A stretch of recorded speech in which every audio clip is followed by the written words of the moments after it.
Next on Worcester News Tonight, heavy rain and wind makes its way to central Massachusetts. How is the city preparing? Plus, a local running group is speaking out about the dangers they face while running the streets, how they're staying safe this time of year.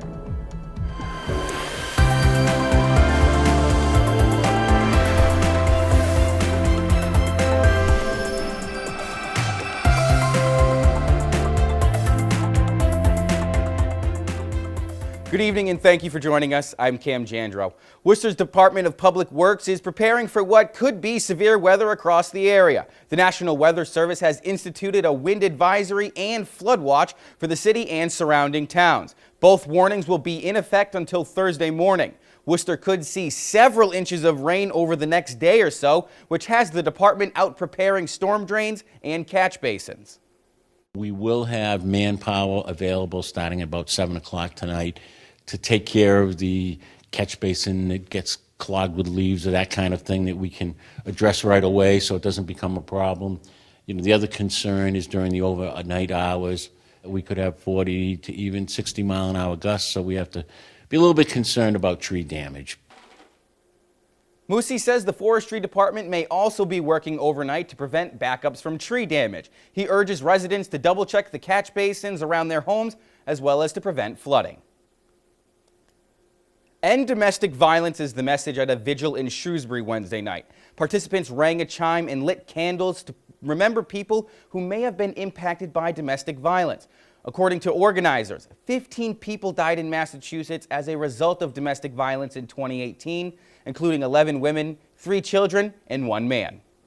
To increase awareness and help have more of a public conversation around it, to break the silence, to bring it out from the darkness into the light, and that way disempowering the perpetrators really, because it's the silence that empowers them. The group Advise says they work alongside the Worcester County District Attorney's Office as well as the Shrewsbury Police Department to help counsel those impacted by domestic violence. Worcester is one of more than 140 Massachusetts school districts receiving money to increase school safety technology. The Baker-Polito administration awarded the city's public schools $80,000 in grants. The money will be used to add security cameras and locked doors. School Safety Director Rob Pizzella says he's grateful for the funding, but support for school safety should be ongoing.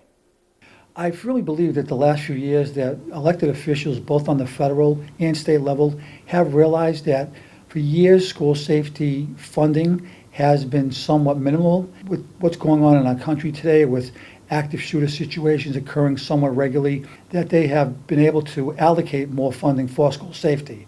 And so I think that in spite of what we have received, clearly we acknowledge and thank our elected officials providing that safety funding for us, but we clearly could use more money in order to exacerbate the issue we're facing, which is keeping schools safe.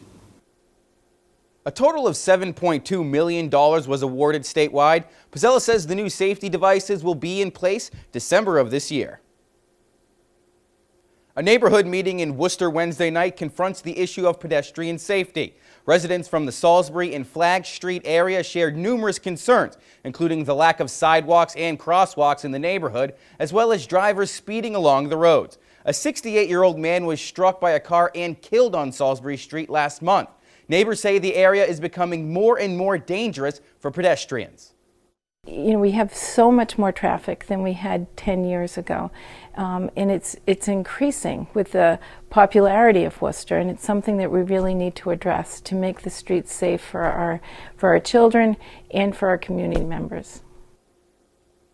Worcester police and city councilors attended tonight's meeting. Neighbors are hoping the city can add public safety measures to that area as soon as possible. A local running group says drivers and runners need to be aware of each other on the roads. The group has had several members hit or almost hit by a car and are urging their members to take necessary precautions. Our Gretchen LaRosa has the details. Unfortunately, the danger is on the streets right now. Stephen Genatasio is on a mission to make runners more visible on the roads. He's an avid runner and says runner safety needs to be addressed now more than ever. The mornings are dark, the evenings are dark. So it's a very important to have their wardrobe filled with stuff that make them visible in those dangerous hours. Jenna Tassio is a member of the Central Mass Striders, a local running group which holds runs every Thursday night. This week, they're skipping their run to discuss runner safety. So they have to consider that driver and have to think about that driver as someone who's not seeing them.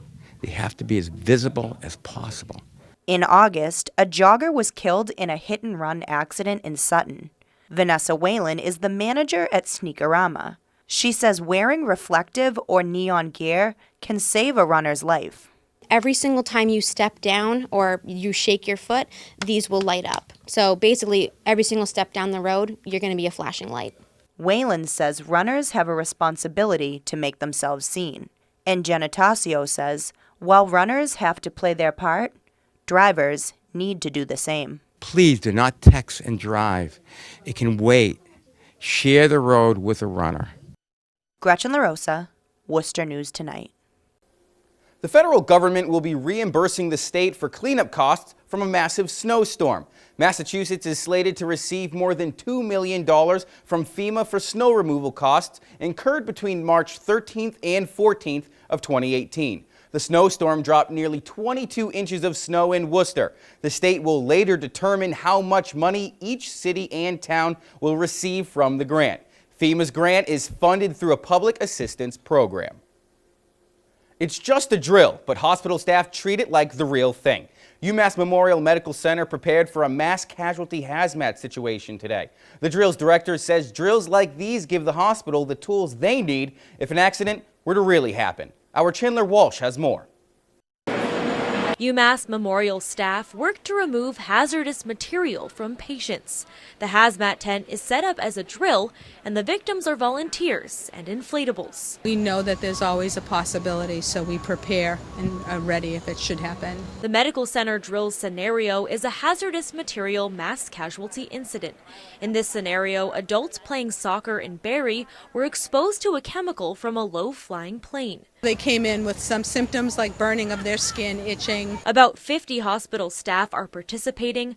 Volunteer victims like Josh Manchester were decontaminated in the hazmat tent and brought into the hospital for treatment. I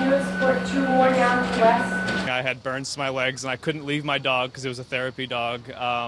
And then they proceeded to take me into the tent. I was to stay with my dog, so they had to wash both of us down. We had to stay together. The drill had added challenges like victims with a newborn or impaired vision. Manchester says like most drills, this one wasn't perfect, but everything went well. If this ever happened in real life, I'd be glad to know that the people who are going to be taking care of me are ready and prepared for what's actually going to happen. UMass Memorial runs mass casualty drills twice a year. Arising difficulties like tent setup will help them improve for the future. The drills help us become familiar. We will never be experts at this because we don't do it often enough, but to see it, a lot of the pieces just stick in the back of your mind. Chandler Walsh, Worcester News Tonight. Bay State residents may be getting the opportunity to vote early in next year's presidential primary. The Massachusetts House of Representatives met Wednesday to approve a $715 million budget, which included nearly $1 million to accommodate early voting ahead of the 2020 presidential primary on March 3rd. Cities and towns would be allowed early voting over a 5-day period from February 24th to the 28th. Early voting locations and hours would be announced to the public on February 12th. The state Senate will be taking their turn with the bill in the coming weeks.